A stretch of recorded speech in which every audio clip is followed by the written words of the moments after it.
Six guys, one girl. One night that spiraled into chaos, violence, and a courtroom no one expected. What began as a secret turned into a scandal, and by sunrise, someone wouldn't walk out alive. It was supposed to be a quiet suburban house. So why was a man lying face down at the base of the stairs, unconscious, his blood painting the tiles red? Another stumbles through the hallway, shirt ripped, screaming for someone who isn't answering. Furniture is overturned, a phone buzzes endlessly on the kitchen counter, and there's blood smeared on a doorknob next to a pair of sneakers abandoned at the back door. And then there's her, curled on the living room couch, knees pulled in tight, shaking. The fire department blanket had scratched her skin, and her mascara had melted into two dark trails down her cheeks. She doesn't speak when the officer kneels in front of her. She just stares past him, toward the bedroom door still cracked open. The silence is thick, almost suffocating. They all said it was consensual, the detective would later say, but none of them agreed on what actually happened. By morning, two were in the hospital, whereas one had completely vanished. And her story? Well, her story changed everything. Her name was Elise. 19 years of age, she was a psychology major. Perfect teeth, quiet laugh, didn't drink much, or at least not when people were watching. She had a way of making people feel like they mattered. Teachers said she was gifted, and guys said she was cool, chill, not like the others. But her closest friends, well, they didn't exist.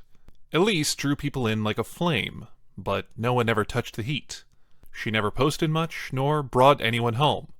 Her parents were divorced. Her mom moved overseas, and her dad, always working.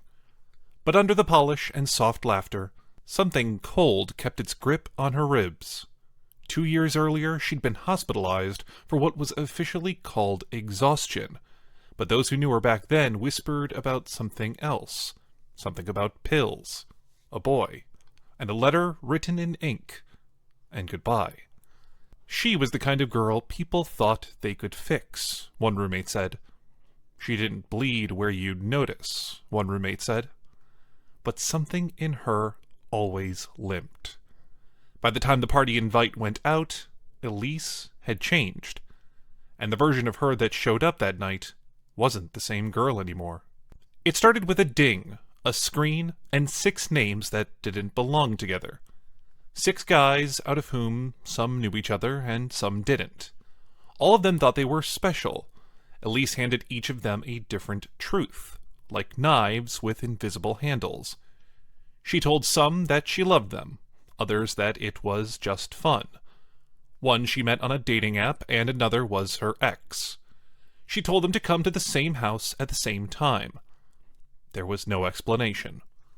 Maybe it felt like a prank, or a dare, or a trap they all stepped into willingly, but they all came still.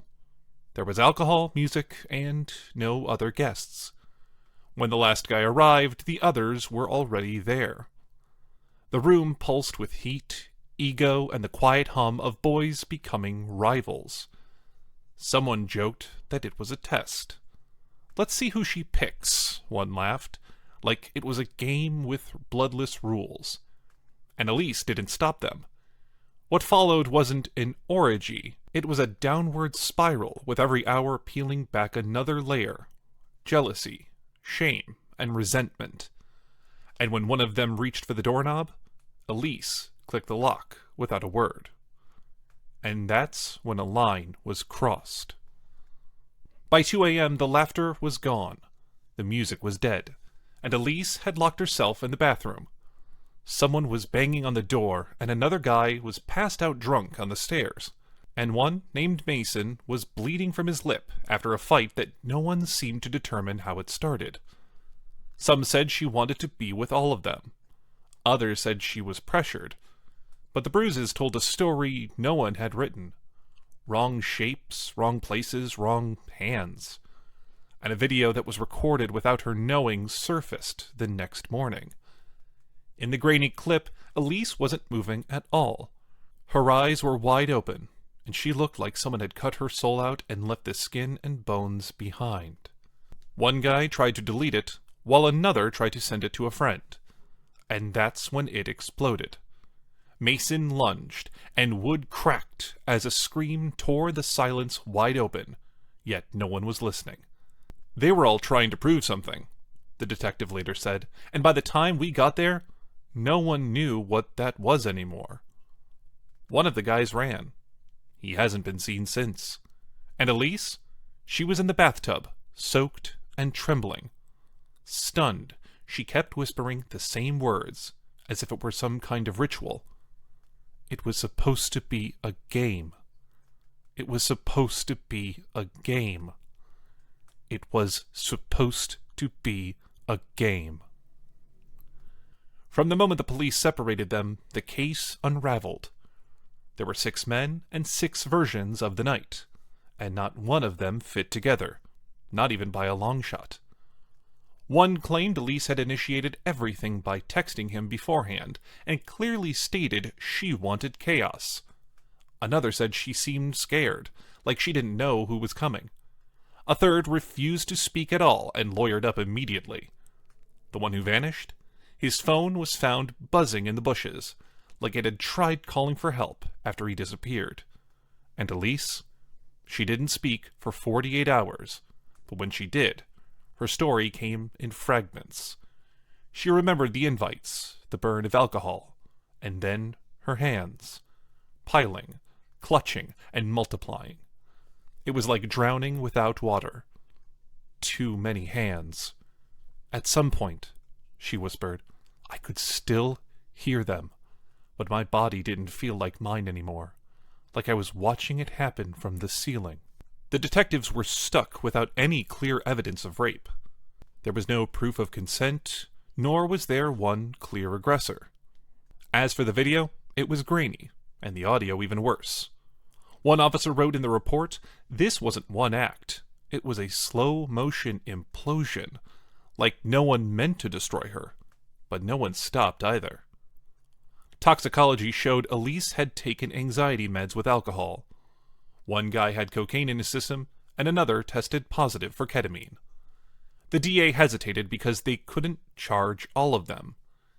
They probably couldn't charge any of them, and the girl in the center of it all didn't seem to want any of them to go to jail. Eventually, it went to court, but not the way anyone expected. In the end, just 2 names made it to the docket. Misdemeanor assault, illegal recording. No rape, no felonies, just a paper trail thinner than the bruises. The internet lost its mind as half the public called it a tragedy, and half called it a setup. Headlines screamed from every screen. The girl who broke the system. The boys who got away. Like this was fiction. One defense attorney said in closing, this isn't a crime scene. It's a cry for attention. But the real damage was way more personal. One of them was found in his dorm weeks later, unconscious and blue-lipped, like the verdict had drained the last ounce of oxygen. Another dropped out of school and moved states. Families stopped speaking, and friendships fractured. As for Elise, she vanished from public view, deleted social media, and dropped out mid-semester. Her last trace came in pixels. Blurry surveillance from a midnight terminal, a girl with dyed hair, a hoodie, serving like armor, and a suitcase packed like she wasn't planning to come back. Think about it. Dyed hair, hoodie pulled tight, and a suitcase too big for one night. We kept asking who was to blame, the judge said privately. But maybe the better question is, who was really in control? Today, no one really knows what happened that night. Some say Elise was manipulated, while others say it was the other way around. What we're left with isn't justice, it's wreckage. Shattered lives scattered across timelines and silence. Elise's medical records were sealed, and rumors swirled that she entered an inpatient facility in another state, or that she became an advocate for abuse survivors under a pseudonym. As for the 6 men, 4 still post selfies and memes from new cities, smiling through the algorithm as if nothing ever burnt. But every so often, a comment appears beneath one of their posts, Do you remember Elise? The silence that remains is unbearably loud. And maybe that silence is the sound of justice never arriving. Consent isn't just a checkbox, a campus psychologist later said. It's a shared reality. And when that reality collapses, no one leaves untouched. Was this a tragedy, a trap, or something much darker no one wants to name? What do you think?